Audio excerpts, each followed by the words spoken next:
జై శ్రీరామ్. అందరికీ నమస్కారం. వెల్కమ్ టు న్యూస్ అఖండ. నేను మీ కస్తూరి శ్రీధర్. మిత్రులారా, మన దేశంలో ఏఐ సమిట్ అయితే జరిగింది. ఇక్కడ ఏఐ అంటే ఆర్టిఫిషియల్ ఇంటెలిజెన్స్ అని అర్థం అన్నమాట. దాదాపుగా 5 రోజుల పాటు ఈ ఏఐ సమిట్ను న్యూఢిల్లీలో ఘనంగా నిర్వహించారు. ఈ ఏఐ సమిట్లో దేశ విదేశాల నుంచి మొత్తంగా 1,00,000 మంది పాల్గొనడం విశేషం. 1,00,000 మంది అంటే మామూలు మాటలు కాదు కదా. అంతేకాకుండా 31 దేశాలకు సంబంధించినటువంటి అధ్యక్షులు, ప్రధానమంత్రులు ఈ ఏఐ సమిట్లో పాల్గొన్నారు. ఫ్రాన్స్ అధ్యక్షుడైనటువంటి ఎమాన్యుయల్ మాక్రాను, అలాగే బ్రెజిల్ అధ్యక్షుడు, స్పెయిన్, ఈ విధంగా 31 మంది దేశాధ్యక్షులు ఈ ఏఐ సమిట్లో అయితే పాల్గొన్నారు. అంతేకాకుండా ఐక్యరాజ్య సమితి ప్రధాన కార్యదర్శి అయినటువంటి ఆంటోనియో గుటెరస్ కూడా ఈ సమిట్లో పాల్గొన్నారు. అంటే ఏ స్థాయిలో ఈ ఏఐ సమిట్ జరిగిందో మనమంతా కూడా ఊహించుకోవచ్చు. ఇలాంటి గొప్ప ప్రపంచ సదస్సు మన భారతదేశంలో జరుగుతూ ఉంటే అది చూసి భరించలేనటువంటి దుష్ట కాంగ్రెస్ పార్టీ ఒక దారుణమైనటువంటి పనికైతే పూనుకునింది. భారత్ అమెరికా వాణిజ్య ఒప్పందాన్ని వ్యతిరేకిస్తా ఏఐ ఇంపాక్ట్ సదస్సులో యూత్ కాంగ్రెస్ కార్యకర్తలు అర్ధనగ్న ప్రదర్శన అయితే చేపట్టారు. కాదులే, ఎటువంటి వేదిక, ఎలాంటి వాళ్ళు వస్తున్నారు, ఎంతమంది పాల్గొంటున్నారో చెప్పాలంటే ప్రతి భారతీయుడికి ఒక గర్వకారణం. అలాంటి చోట పోయి నువ్వు చేసే లంగా వ్యాపారాలు, లత్కోర్ రాజకీయాలను అక్కడ పోయి పెట్టి అర్ధనగ్న ప్రదర్శనలు చేయచ్చా? ఏం చేద్దాం అనుకుంటున్నారు? మన దేశం పరువును ఏం చేద్దాం అనుకుంటున్నారు అంటలే. నిజంగా మీరు భారతీయులేనా? మీలో భారతీయ రక్తం అసలు ఏ కోశానైనా ఉండదా, మొచ్చుకైనా కానీ అంటనా? శుక్రవారం ఢిల్లీలోని ఏఐ సమిట్ జరుగుతున్నటువంటి భారత మండపంలోని హాల్ నెంబర్ 5లోకి దూసుకొచ్చినటువంటి పలువురు యూత్ కాంగ్రెస్ కార్యకర్తలు చొక్కాలు విప్పేసి నిరసన దిగినారయా. ఎందుకు? ప్యాంట్లు కూడా ఇప్పింటే ఇంకా బాగుండి కదా, ఇంకా భలే ఉండి కదా. ప్యాంట్లు ఎందుకు కూరబెట్టినారు? ప్రధాని మోడీ గారికి వ్యతిరేకంగా నినాదాలు చేశారు. మోడీ, డొనాల్డ్ ట్రంప్ చిత్రాలు ప్రింట్ చేసినటువంటి టీషర్ట్లు ప్రదర్శించడంతో పాటు భారత్ అమెరికా వాణిజ్య ఒప్పందం, అలాగే ఎప్స్టీన్ ఫైల్ విషయంలో మోడీ లొంగిపోయినారంటూ ఆరోపణలు చేశారు. అతి దారుణంగా మన దేశం పరువు తీసేటటువంటి దారుణమైన పరిస్థితికి తీసుకొచ్చారు వాళ్ళు. ఏం మాట్లాడాలా? నిజంగా అప్పుడప్పుడు మనం అంటాం ఎంత పాలన, ఓయమ్మ మోడీ అట్లా చేస్తాడు ఇట్లా చేస్తాడని చెప్పేసి. నిజంగా భగవంతుడు ఒక్కసారి ఆ మాట నిజం చేయాలని చెప్పి కోరుకుంటున్నా. లేకపోతే ఏంది ఈ మదం, ఏంది కండకావరం, ఏంది యదవ రాజకీయాలు, ఏంది ఇదే నువ్వు ఇప్పుడు పార్లమెంట్ సాక్షిగా మీరు చేసే దిగజారుడు పనులన్నీ కూడా చేస్తారు, మాటలన్నీ కూడా మాట్లాడుతున్నారు. యాడ ఏ వేదిక దొరికినా కూడా మీరు వదిలిపెట్టడం. అలాంటిది అంతర్జాతీయ స్థాయిలో ఇలాంటి ఒక వైభవోపేతమైనటువంటి ఒక కార్యక్రమం నిర్వహిస్తూ ఉంటే ఇట్లా చేసేదే అంతే. అది చూసినటువంటి అక్కడ ఉన్నటువంటి మన భారతీయులంతా కూడా తట్టుకోలేకపోయినారు. ఇంత గొప్పగా ఆర్టిఫిషియల్ ఇంటెలిజెన్స్ సమిట్ జరుగుతూ ఉంటే ఈ పిచ్చి సన్నాసులంతా కూడా వచ్చి ఈ విధంగా గొడవ చేస్తూ ఉండడం చూసి తీవ్రమైనటువంటి ఆగ్రహానికి లోనైనారు. అంతే. ఇక హాల్ నెంబర్ 5లో ఉన్నటువంటి మన భారతీయులు, అలాగే జాతీయవాదులు ఈ కాంగ్రెస్ కార్యకర్తలను చెత్తగొట్టేశారు.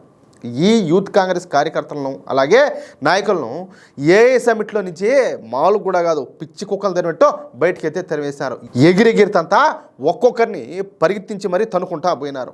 కాదు, తప్పేం లేకపోతే ఎవరైనా అమాజ్ చేస్తారా? కాదులే. ఇప్పుడు నిజంగా రాజకీయాలు పక్కన పెట్టండి, పార్టీలు పక్కన పెట్టండి.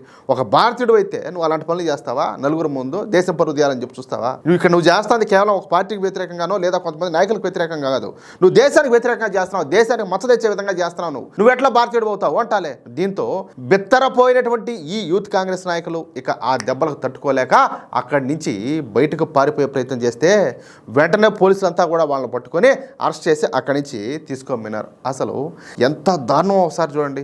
ఈ యూత్ కాంగ్రెస్ నాయకులు ఒక అంతర్జాతీయ సదస్సులో ఈ విధంగా అల్లరి చేయడం ఎంతవరకు సమంజసము? నిజం చెప్పాలంటే ఈ కాంగ్రెస్ నాయకులు చేసింది ఊరికే ఏదో వ్యతిరేక ప్రదర్శన కాదు. చెప్పాలంటే 100కి 100 పాళ్ళు దేశద్రోహం. ప్రపంచంలో దేశం పరువు తీయాలనుకోవడం నిజంగా సిగ్గులేంతనం. అసలు ఇలాంటి వాళ్ళను ఎన్ని తిట్టినా సరే అది తక్కువే అవుతుంది. ఢిల్లీ పోలీసులు ఖచ్చితంగా వీళ్ళపైన 3rd డిగ్రీ ప్రయోగించాలని చెప్పేసి నేను న్యూస్ అఖండ తరఫున డిమాండ్ చేస్తున్నా. ఇకపైన భవిష్యత్తులో మరెవరో కూడా ఇలాంటి వెధవ పనులు చేయకుండా ఈ దేశద్రోహులకు అందరికీ గట్టిగా ట్రీట్మెంట్ అయితే ఇవ్వాలి. మామూలుగా చెప్పాలంటే ఈ కాంగ్రెస్ పార్టీ నాయకులు చేసిందే లత్కోర్ పని, అవునా కాదా? కానీ చేసిన పనిని సిగ్గు లేకుండా సమర్థించుకుంటున్నారు. దేశంలో దేశంలో ఉన్నటువంటి యువత అలాగే రైతులు వ్యాపారుల యొక్క ఆగ్రహాన్ని యూత్ కాంగ్రెస్ సహచరులు తమ నిరసన రూపంలో వ్యక్తం చేశారని చెప్పేసి ఎక్స్లో ఏది ట్విట్టర్కి బదులుగా వచ్చింది కదా ఎక్స్లో పోస్ట్ చేశారు. ఏం చెప్పాలి చూడండి, అంటే సమర్థించుకుంటున్నారు. అమెరికాతో వాణిజ్య ఒప్పందం చేసుకోవడం ద్వారా నరేంద్ర మోడీ మన యువతను అలాగే రైతులను అలాగే వ్యాపారుల ప్రయోజనాలపైన దాడి చేశారు, దేశాన్ని అమెరికాకు తాకట్టు పెట్టారని చెప్పేసి తీవ్రమైనటువంటి ఆరోపణలు చేశారు.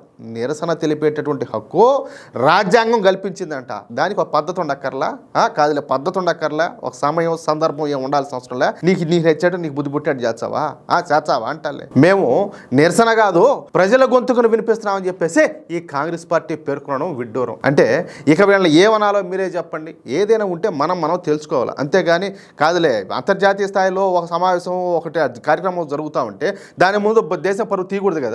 కానీ అత్యంత ప్రెస్టీజియస్గా అంతర్జాతీయ సదస్సు జరుగుతూ ఉంటే ఈ విధంగా అలగా పనులు చేయడం తమ హక్కు అని, అదే ప్రజాస్వామ్యం అని కాంగ్రెస్ పార్టీ చెబుతుంది.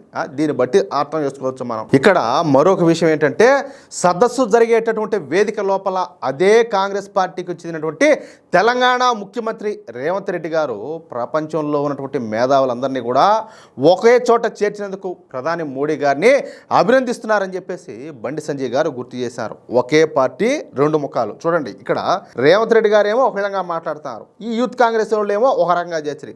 వాళ్ళేమో దేశానికి చెడ్డ పేరు తెచ్చేటట్టు వాళ్ళు మాట్లాడుతారు, వాళ్ళ పనులన్నీ కూడా చేస్తారు. ఈడ రేవంత్ రెడ్డి గారు ఏమో ఈయన ఇంత గొప్ప కార్యక్రమం నిర్వహిస్తారు మోడీ గారు అని చెప్పేసి ఆయనేమో చాలా గొప్పగా ఉన్నతంగా మాట్లాడతారు. అంటే ఎట్లనాది ఇదంతా ద్వంద్వ వైఖరి కాదు అంటాలే. కేవలం ఇది ప్రతిపక్షం తీరు కాదు, దేశాన్ని ఖచ్చితంగా అవమానించడమే ఇదంతా కూడాను.